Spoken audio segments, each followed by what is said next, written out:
기궁 7화에서는 감정의 소용돌이 속에서 한 걸음 더 나아간 강철과 여리의 이야기가 중심이 됩니다.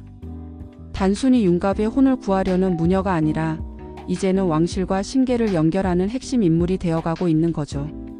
강철은 그런 여리를 지켜보며 처음 느껴보는 감정에 흔들리고 있습니다.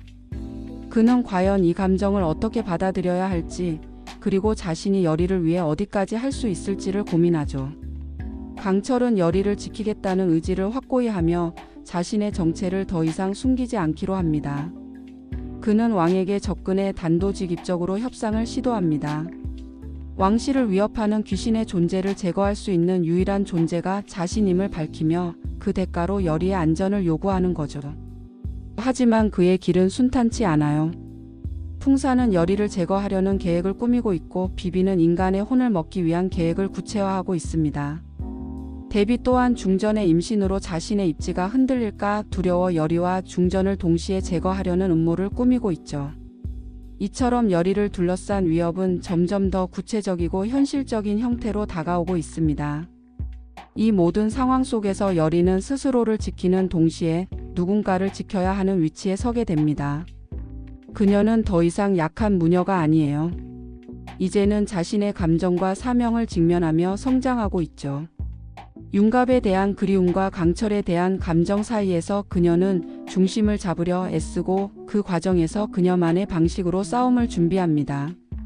강철과의 관계 또한 미묘하게 달라지고 있습니다. 말로 하지 않아도 서로의 존재를 점점 더 강하게 인식하고 함께 있다는 것만으로도 큰 힘이 되어주는 그런 관계로 변화하고 있는 거죠. 중전 박씨의 임신 소식이 궐 안을 뒤흔들자 데비는 위기의식을 느낍니다. 데비는 그동안 아들인 영인 대군을 왕위에 올리기 위해 모든 수단을 동원해 왔죠. 그런 그녀에게 중전의 태아는 곧 자신의 정치적 몰락을 의미할 수 있습니다. 이에 데비는 다시 판수를 불러들이며 태아를 제거할 음모를 꾸밉니다. 판수는 팔척귀의 내상을 치료하기 위해 신생아의 혼을 바쳐야 한다며 데비를 설득하고 데비는 그 말에 흔쾌히 응합니다. 한편 중전은 계속해서 악몽에 시달리고 있어요. 그녀는 귀신이 자신의 방을 떠도는 느낌을 받으며 점점 정신적으로도 피폐해집니다. 여리는 이를 직감하고 중전의 처소를 조사하게 되죠. 그 과정에서 베개 속에서 해골이 발견되고 그 안에는 부적과 함께 어둠의 기운이 서려 있는 수기가 숨어 있었습니다. 이 수기는 단순한 귀신이 아니라 중전의 몸과 태아를 조종하려는 악한 존재였죠. 여리는 이를 제거하려다 수기와 정면으로 맞서게 됩니다. 수기는 여리에게 강하게 집착하며 그녀의 정신을 흐리려 하고 여리는 이를 기도로 막아내려 하지만 쉽지 않습니다. 이 와중에 풍사는 여리가 궐에서 움직이고 있다는 사실을 눈치채고 그녀를 제거할 계획을 세우죠. 데비는 여리를 통해 중전을 고립시키고 동시에 여리도 제거하려는 이중적인 계획을 세웁니다.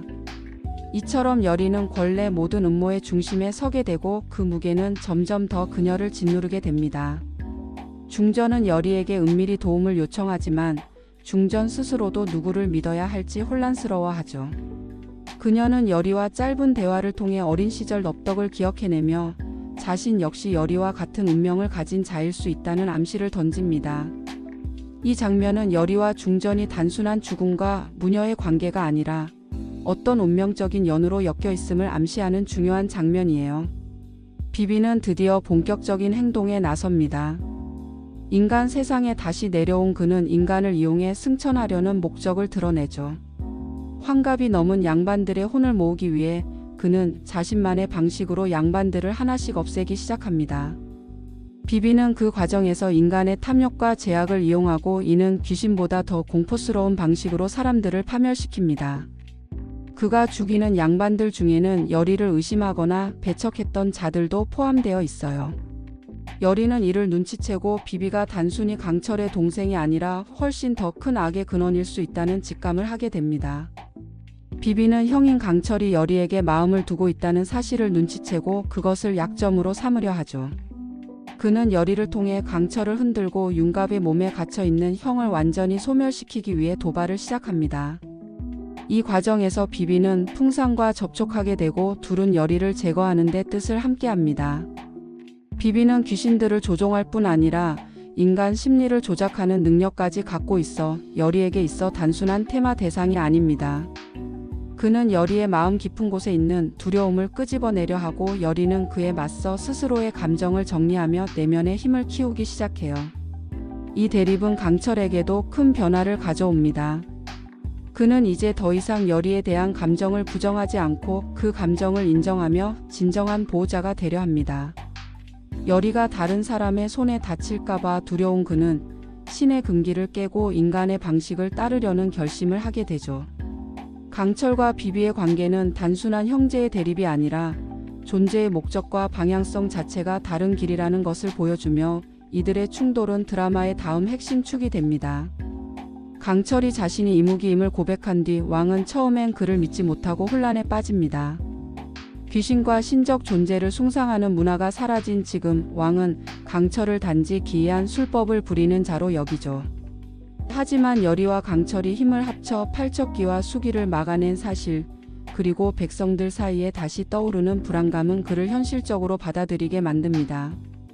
왕은 결국 강철이야말로 지금 이거를 지킬 수 있는 존재일지도 모른다는 생각을 하게 됩니다. 그러나 이 생각은 곧 내적 갈등을 유발하죠. 왕은 자신이 천명을 받아 통치하고 있다는 자부심이 있는 인물입니다. 그런 그가 인간이 아닌 존재의 도움을 받아야만 한다는 사실은 자존심을 허무는 일이기도 하죠. 여기에 대비의 조작과 풍산의 관계까지 더해지며 왕은 다시 흔들리게 됩니다. 풍산은 왕에게 강철이 결국 거를 장악하려는 존재일 수 있다는 불신을 심어주며 여리 역시 신적 존재의 조종을 받는 위험한 자라고 속삭입니다. 여리는 그런 왕의 내면을 읽고 조용히 그에게 다가가 질문을 던집니다. 전하, 진심은 어디에 있습니까? 이 짧은 한마디가 왕의 마음에 깊은 울림을 줍니다.